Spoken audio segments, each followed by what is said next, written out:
Aksi seorang wanita mengutil sejumlah barang lalu dibawa dengan sebuah kantong di balik tubuhnya viral di media sosial. Aksi wanita ketahuan curi banyak toples itu cukup mendapat sorotan pengguna media sosial. Pada unggahan tersebut menunjukkan seorang wanita yang tertangkap setelah melakukan aksi kejahatan. Wanita itu diketahui baru saja menggasak sejumlah barang di sebuah toko. Ketahuan ketika beraksi membuat wanita itu langsung diamankan. Dengan begitu wanita itu pun mau tak mau harus mengembalikan barang-barang yang dicurinya.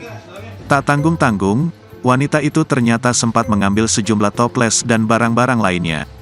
Ia tak tampak membawa kantong besar untuk menyelundupkan barang-barang curiannya. Namun, siapa sangka ia begitu cerdik dengan menyelundupkan barang-barang curiannya di dalam celananya.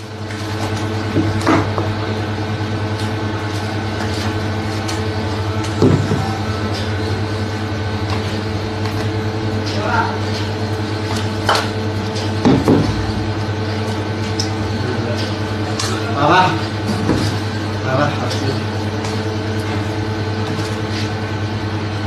Ada lagi nggak? Soalnya. Terima kasih sudah nonton. Jangan lupa like, subscribe, dan share ya.